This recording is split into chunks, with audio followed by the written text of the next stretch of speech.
अरे निरुपा, क्या बताऊं तुझे। सुमित्रा की बहू का ना तो कोई स्टैंडर्ड है ना कोई क्लास। हाँ सुषमा, सुमित्रा की बहू तो एकदम गंवार है, गंवार।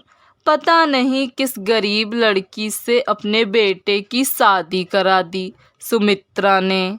और क्या, हम अमीर मॉडर्न कल्चर के लोग ऐसी गरीब गंवार लड़की को अपनी बहू बनाएंगे?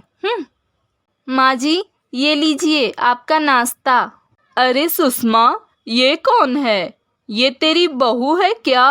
अरे नहीं सुमित्रा, कैसी बात कर रही है तू?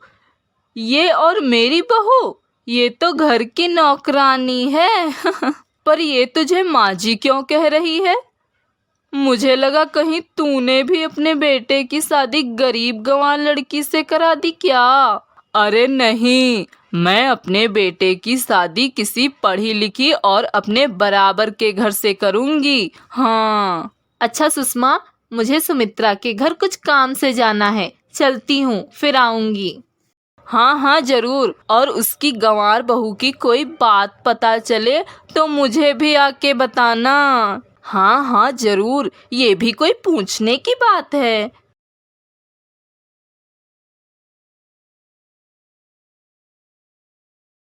तू अभी तक यहीं खड़ी है? तुझे भी चैन नहीं पड़ता बिना हमारी बेइज्जती करवाए। तुझे कितनी बार कहा है मेरी सहेलियों के सामने मत आया कर, तेरी वजह से हमारी इंसल्ट हो जाती है। माँ जी, आप ऐसा क्यों कहती हैं? मैं तो आपकी बहू हूँ। तू और मेरी बहू? मैंने तुझे अपनी बहू कभी माना ही नहीं, समझी? वो तो रवि के पिताजी की वजह से मैं और मेरा बेटा तुझे झेल रहे थे।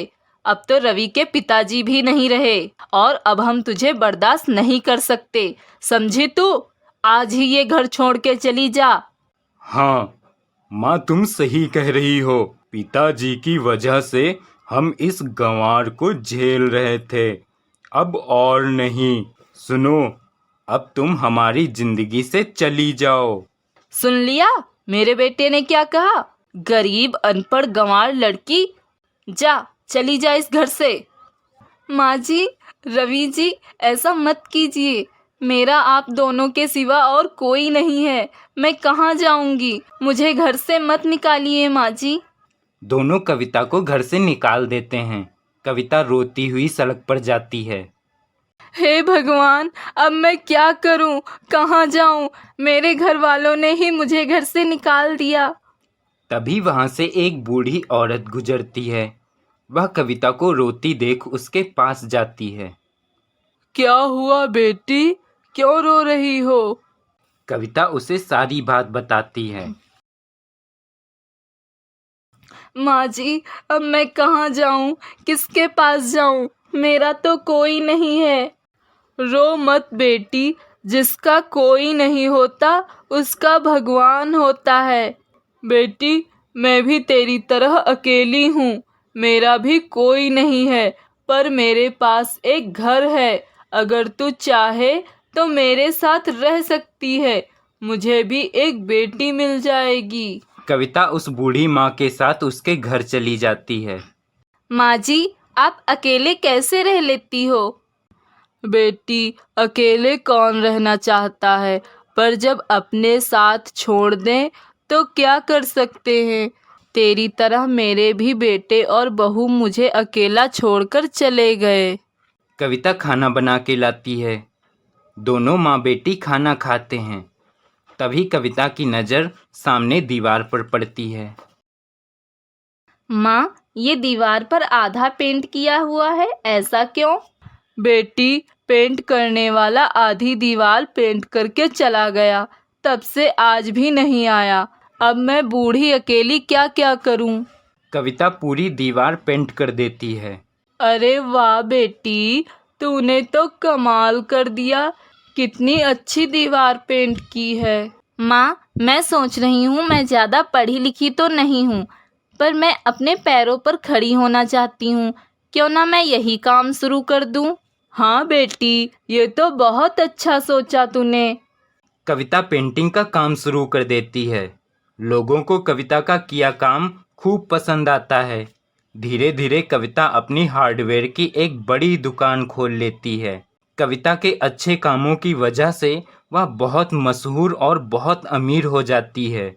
एक दिन कविता की दुकान पर एक ग्राहक आता है। वह कविता को देख उसे पहचान जाता है।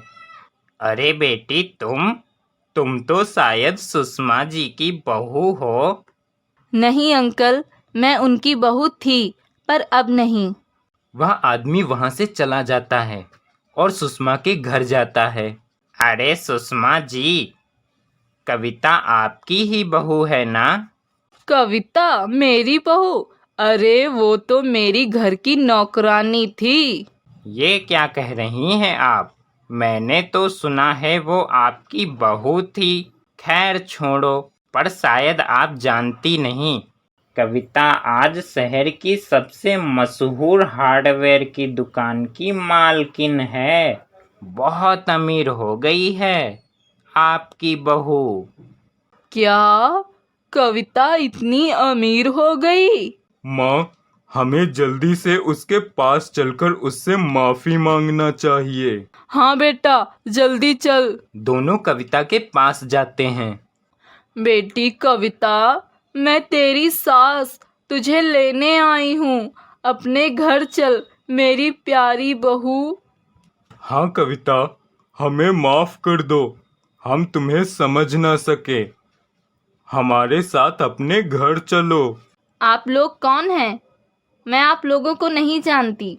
देखिए, अगर आपको कुछ सामान चाहिए तो जल्दी बताइए, मेरी दुकान पे भीड़ मत लगाइए। रवि और उसकी माँ सुषमा दोनों बहुत शर्मिंदा होते हैं और वहाँ से चले जाते हैं। बेटी, ये क्या किया तुमने? अपने ही ससुराल वालों को पहचानने से इनकार कर दिया। माँ, कभी कभी कुछ ऐसे इंसान होते हैं जिनके साथ उन्हीं की भाषा में उन्हें सबक सिखाना पड़ता है।